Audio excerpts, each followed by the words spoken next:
Anxiety, filling up every space, no privacy.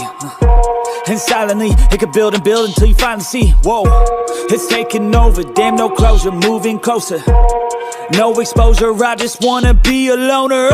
Some can't stay sober, looking over all their shoulders, like moving boulders just to get out of the home. It sucks, I've had enough, I don't wanna feel the stuck under the rug, all my problems that I shove. I got nightmares in my head, I fear that the thoughts build up until I can't hear, that my mind.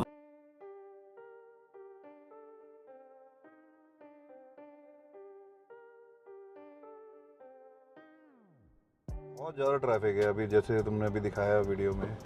तो चलते चलते मैं ये सोच रहा हूँ कि कुछ वीडियो एक बना लिया जाए और किसी ऐसे इंसान के बारे में जो कि एक ज़मीनी स्तर पे, ग्राउंड लेवल पे रिलेट करता है, जिसको आज की डेट में बहुत ही लोग चाहते हैं। ठीक है, तो राम राम सारे भाइयों ने राम राम भाई सारे ने। कुछ समझ में आया आपको? बिल्कुल समझ आ चुका है। हम जिक्र कर रहे हैं अंकित का। अंकित भयनपुरिया करके नाम है उनका, वो बहुत ही फेमस है आज की डेट में। आप किसी भी सर्च में अगर लगाएंगे तो मतलब, और सबसे बेस्ट पार्ट ये है कि ये नाम लेते ही और ये डायलॉग बोलते के साथ ही हमें कुछ ऐसी चीज़ें याद आती है कि जैसे कोई इंसान जो कि एक ज़मीनी स्तर पे जुड़ा हुआ है, एक धरती का लाल है, धरती की माटी से उपजा है, कुछ ऐसी बातें लगती है हमें। तो मैं जिक्र कर रहा हूँ अंकित भाई का। तो अंकित भाई की अगर बात करें तो ये जो हैं सोनीपत से बिलोंग करते हैं और उम्र है इनकी 93 बॉर्न है, तो मेरे ख्याल से 30 के आसपास इनकी एज होगी। तो 30 साल की उम्र में इन्होंने काफ़ी उतार चढ़ाव देखे। अगर इनकी ज़िंदगी की शुरुआत की बात करें तो शुरुआत में ये पढ़ाई लिखाई में बहुत अच्छे थे, जहाँ तक मैं इनके बारे में जानता हूँ। और पढ़ाई लिखाई में अच्छे थे, लेकिन थोड़ा सा वीक थे, बॉडी में फिजिकली थोड़े से वीक थे। तो उनके साथ एक छोटा सा बचपन में एक हादसा ये हुआ था कि वो एग्ज़ाम दे रहे थे। तो एग्ज़ाम दिया इन्होंने, बहुत ही अच्छा एग्ज़ाम किया था इनका। तो एक गुंडे टाइप के जो शरारती तत्व होते हैं क्लास के, उन्होंने उनका एग्ज़ाम की शीट छीनी, उसमें अपना नाम डाल के वो कर दिया। तो वो फेल हो गए थे और वो पास हो गया था। तो घर में गया वो रोते रोते अंकित भाई के साथ ये बात शेयर करी। तो उनके फादर ने ये बोला कि बेटा, लाइफ में कमज़ोर के लिए कोई जगह नहीं है, स्ट्रांग बनो, तो ये आप अपने शरीर की जो मजबूती है वो तुम्हारे काम आएगी। बाकी शिक्षा के पढ़ाई भी करो साथ साथ। तो उन्होंने फिर अगले दिन से ही गए अपना फिटनेस की तरफ, उनका रुझान बढ़ा और एक्सरसाइज करने लगे रेगुलर। तो रेगुलर एक्सरसाइज करने लगे, फिर धीरे धीरे उनका पहलवानी की तरफ गया। आप ये लगा लीजिए कि 18-19 साल की उम्र में वो एक प्रोफेशनल रेसलर बन गए थे, मतलब कि अच्छे स्तर पे खेलने लगे थे। तो उनकी लाइफ में काफ़ी उतार चढ़ाव में एक चीज़ ये भी थी कि काफ़ी इंजरी से उन्हें झेलना पड़ा।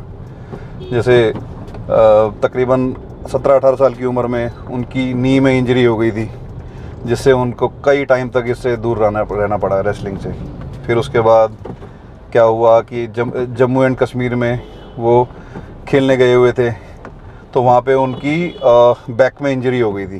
तो उससे ये 2018 की बात है। तो उसमें भी काफ़ी उनको नुकसान हुआ, जिससे कि सारा करियर उनका स्टॉप हो गया था। मतलब ये लगा लीजिए कि अगर वो तकरीबन साल भर दूर रहे फिटनेस से, तो उनका वज़न 85 केजी था, 85 से 95 केजी हो गया था। वो खुद अपने आप को आईने में देखते थे तो पहचान नहीं पाते थे कि क्या मैं ये वही हूँ, वही इंसान हूँ। तो ऐसे ऐसे उनके साथ हादसे हुए। वो एक ऐसा वीर योद्धा था कि कभी उन्होंने हार नहीं मानी, अपने आप को सिचुएशन के साथ साथ और ज़्यादा स्ट्रॉन्ग बनाया उन्होंने। तो उन्होंने क्या किया कि अपनी बॉडी पे काफ़ी मेहनत करी, काफ़ी अच्छी शेप में आए। उसके बाद अब उनके दिमाग में ये आया, क्योंकि वीडियो तो वो पहले से बनाते थे, मतलब कि 2018 में भी बनाते थे, लेकिन कुछ भी व्यूज़ नहीं आते थे उसमें। तो उनके दिमाग में एक बात स्ट्राइक करी कि क्यों ना मैं कुछ ऐसे वीडियो बनाए कि जिससे कि मैं यूथ को मोटिवेट कर सकूं और कुछ लोगों को अच्छे करने की प्रेरणा दे सकूं। ठीक है, तो उसके बाद क्या हुआ, उन्होंने धीरे धीरे क्या करा, किसी ने सलाह दी कि भैया आप जो है एक 75 डेज हार्ड का एक चैलेंज करो। तो अब आइडिया ये आया कि ये करें क्या हार्ड में। तो हार्ड मीन्स कि स्ट्रिक्ट रहना है, मेंटली स्ट्रिक्ट रहना है, डिसिप्लिन में रहना है, और उसमें क्या क्या हम कर सकते हैं जिससे हमें मेंटली स्ट्रांग बने और सब कुछ अच्छा हो। क्योंकि आप जानते हो कि वो देसी डाइट फॉलो करते थे और रेगुलर वर्कआउट भी, व्यायाम करते थे, मतलब देसी लैंग्वेज जो हम कहते हैं, और फिजिक्स भी बहुत अच्छी थी उनकी। तो उन्होंने ये कहा कि हम क्यों ना जो हमारा स्ट्रेंथ है उसको आगे बढ़ाया जाए। तो उन्होंने सीधी सी बात ये निकाली कि कुछ ऐसे ऐसे डिसिप्लिन हम इसमें डालेंगे जिससे कुछ फ़ायदा हो यूथ को, ठीक है। तो उनका जो चैलेंज था, चैलेंज में सबसे बड़ी बात ये थी कि उन्होंने वर्कआउट में रेगुलरिटी आए, कंसिस्टेंसी आए यूथ को। तो पहला चैलेंज ये था कि उसमें डेली के रूटीन में कि हमें वर्कआउट दिन में 2 टाइम करना है, ठीक है, और मिनिमम 45 मिनट का करना है वर्कआउट। और उसके बाद एक जो वर्कआउट है, एक टाइम का जो वर्कआउट है वो आउटडोर होना चाहिए। तो ये बहुत ही अच्छी बात है, क्योंकि आउटडोर हम लोग जिम के इतने आदी हो गए हैं कि हम आउटडोर एक्सरसाइज नहीं करते, जबकि इतिहास गवाह है कि एक से एक लोग काफ़ी चैंपियन निकले हैं जो कि आउटडोर वर्कआउट करते थे, देसी व्यायाम करते थे। सब one of the best example है दारा सिंह जी, जो कि अभी इस दुनिया में नहीं है, लेकिन गजब का उनका स्ट्रेंथ थी, गजब का स्टेमिना था, उनका देसी खान पान और ज़बरदस्त उनका आउटडोर वर्कआउट और देसी एक्सरसाइज करते थे वो, जो अनबीटेबल भी थे, कभी वो हारे भी नहीं थे, ठीक है। तो ये बहुत ही अच्छी बात थी। और सेकंड जो बात थी उनके 75 डेज हार्ड में, वो ये थी कि मिनिमम 3.7 लीटर पानी पर डे पीना ही पीना है, कंज्यूम करना ही करना है। सब जानते हैं कि हमें बॉडी में आधी बीमारियां तब क्यों लगती है, वो इसलिए लगती है कि हम बराबर मात्रा में पानी नहीं लेते, जबकि वाटर बॉडी को हाइड्रेट रखना चाहिए, ठीक है। बॉडी की क्लींजिंग अच्छे से होती है और बहुत ही उपयोगी होता है, किडनी को फिल्टर भी करता है वो। तो ये भी बहुत ज़रूरी होता है।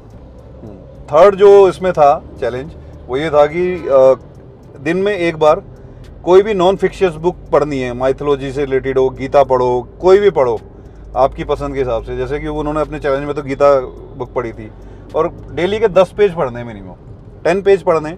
आप यकीन नहीं मानोगे, ऐसी बुक्स अगर आप पढ़ोगे तो आपकी नॉलेज और ज्ञान इतना बढ़ेगा कि गजब का आप में चेंजेस आएगा।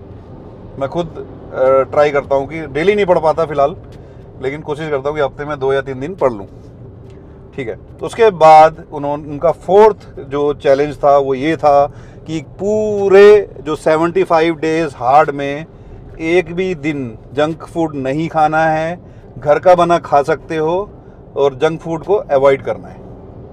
तो ये भी एक बहुत, क्योंकि कई जगह हम कई मौक़ों पे ऐसी जगह जाते हैं कि जहाँ हम कुछ भी जो है शादी ब्याह पार्टी वगैरह में जाते हैं, तो कई बार हमें कुछ जंक फूड भी होता है।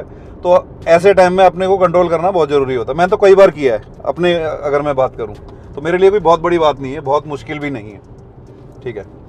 तो उसके बाद 5th नंबर जो आता है इसमें चैलेंज, 5th नंबर चैलेंज आता है कि नो अल्कोहल, और कोई भी स्मोकिंग नहीं, कोई अल्कोहल नहीं, कोई भी बुरी हैबिट, बैड हैबिट नहीं, ठीक है।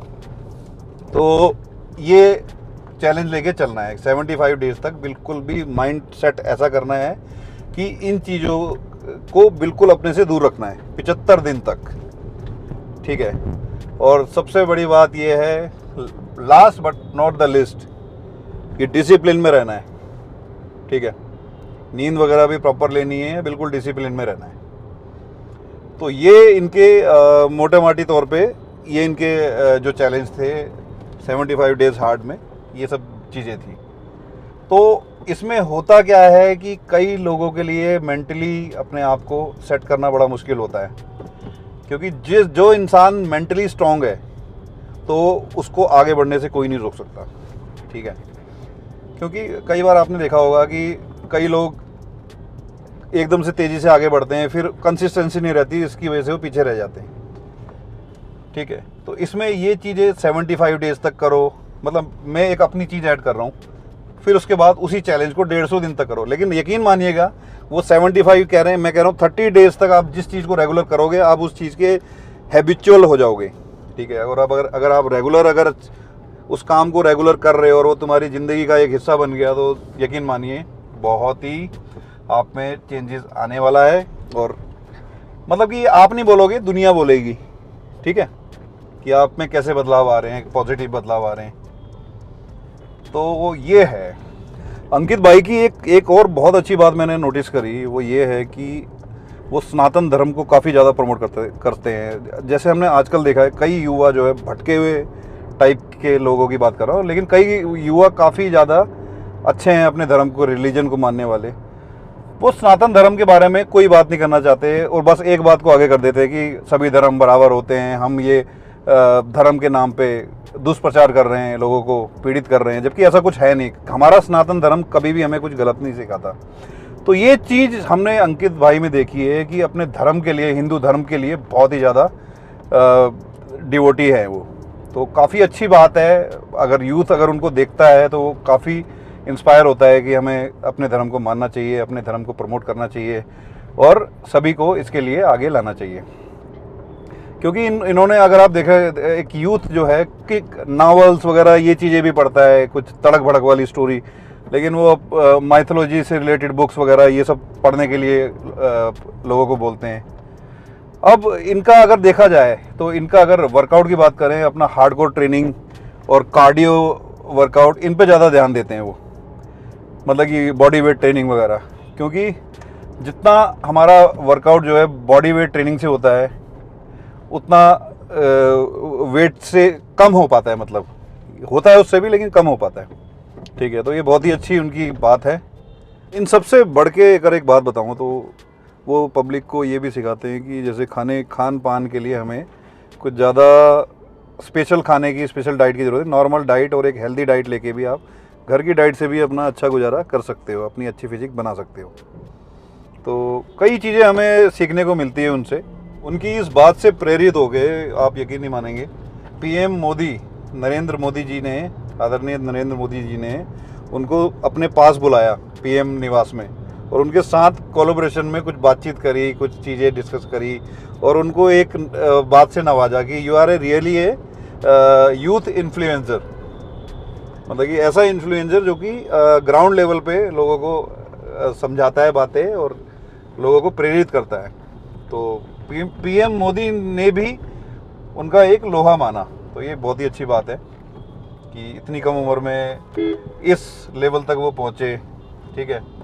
अब इनके फॉलोवर्स की बात करें, इनके यूट्यूब में तकरीबन 3 मिलियन फॉलोवर्स हैं और इंस्टाग्राम में इनके 7 मिलियन के आसपास हैं फॉलोवर्स। तो मतलब कि ये जो भी कुछ हुआ है पिछले 1 साल के अंदर ही हुआ है, वरना इनके तो 10,000 15,000 ऐसे कुछ था। तो इससे एक बहुत बड़ी शिक्षा मिलती है कि हमें कभी भी हार नहीं माननी चाहिए। सिचुएशन चाहे कोई भी हो, मेहनत करते रहना चाहिए और कभी ना कभी हमें मुकाम ज़रूर हासिल होगा।